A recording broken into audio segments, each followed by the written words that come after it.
भरतपुर के जंगल में कई सारे जानवर रहते थे। उनमें एक गधा भी था। गधे का मानना था कि जंगल में उसके जैसा समझदार जानवर कोई है ही नहीं। वह हर समय उटपटांग हरकत करता और बिना मतलब की बातें सोचता रहता। कभी कभी उसके सोच के चक्कर में तो जंगल के जानवर भी फंस जाते थे।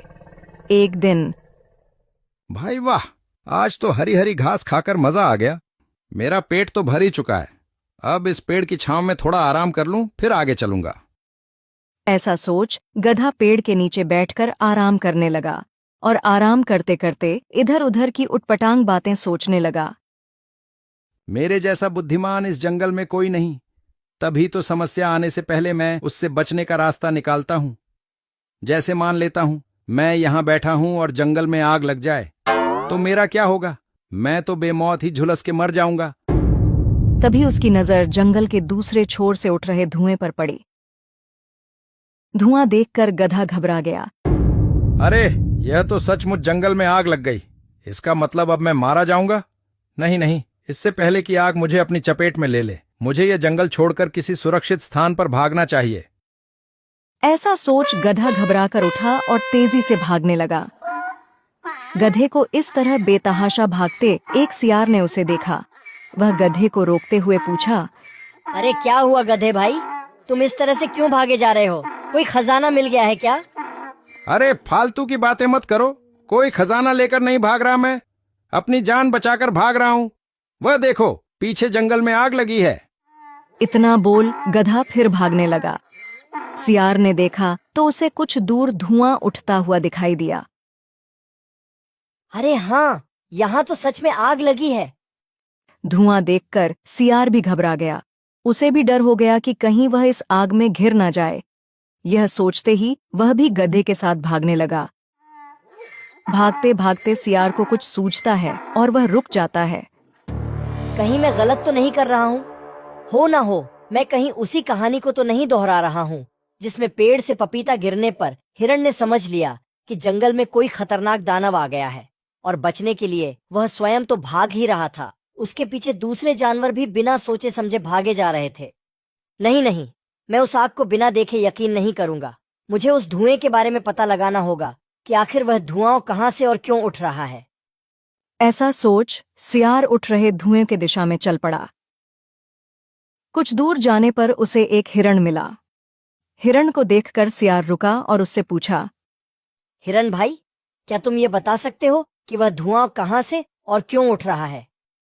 हिरण ने धुएं की तरफ देखकर कहा, वह धुआं तो झरने के पास से उठ रहा है। झरनों के किनारे खरगोश, लोमड़ी, बंदर और मैं, हम चारों दोस्त पिकनिक मना रहे हैं। हम लोग वहीं आग जलाकर बाटी चोखा बना रहे हैं। लकड़ियां कम होने से मैं इधर लकड़ी लेने आया था, परंतु यह सब तुम क्यों पूछ रहे हो? मुझे उस धुएं से क्या मतलब हिरण भाई? वह तो अपना गधा भाई उस धुएं को देखकर डर गया और इधर से दौड़ते हुए जा रहा था। उसे लगा कि शायद जंगल में आग लग गई। वह अपनी जान बचाने के लिए भाग रहा था। अब तक तो वह न जाने कितनी दूर निकल गया होगा। तो तुमने उसे रोका क्यों नहीं? तुम्हें उस मूर्ख गधे को रोकना चाहिए था।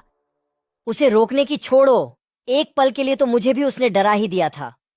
परंतु सियार भाई, यदि उसे नहीं रोका गया तो ऐसे भागते भागते सभी जानवरों को वह आतंकित करता जाएगा और जंगल में बिना मतलब की भगदड़ मच सकती है। हमें उसके पीछे जाना चाहिए और उसे रोककर सच्चाई बताना चाहिए। हाँ, तुम ठीक कह रहे हो हिरण भाई, हमें गधे को रोकना चाहिए। ऐसा बोल हिरण और सियार दोनों उसी दिशा की ओर दौड़े जिधर गधा भागते हुए गया था। काफी दूर जाने के बाद उन्हें गधा दिखा। बहुत जल्दी ये जंगल छोड़कर मेरे साथ भाग चलो, वरना आग को यहाँ आते देर नहीं लगेगी भाइयों। अगर अपनी जान बचाना चाहते हो तो भागो। कोई कहीं नहीं भागेगा, जंगल बिल्कुल सुरक्षित है। इस मूर्ख गधे की बात सुनकर तुम लोग भयभीत मत हो। जंगल में कहीं भी आग नहीं लगी है। हाँ भाइयों, हम वहीं से आ रहे हैं। मैं वहां झरने के किनारे अपने दोस्तों के साथ पिकनिक मना रहा था और उसी आग से उठ रहे धुएं को देखकर यह गधा समझ लिया कि जंगल में आग लगी है और यह बेवकूफ बिना सोच विचार किए भागने लगा। आग की वास्तविकता सुनकर गधा झेप गया और सभी जानवरों ने अब चैन की सांस ली। हिरण भाई, तुम्हारा यह काम बहुत सराहनीय है, जो समय पर आकर हमें घटने की सही जानकारी दी, वरना आग की खबर सुनकर हमारी तो सांसें ही रुक गई थीं। मुझे माफ कर दो दोस्तों, आज मेरे कारण पूरे जंगल वासियों को परेशानी का सामना करना पड़ता। मुझे मेरी गलती का एहसास हो गया है।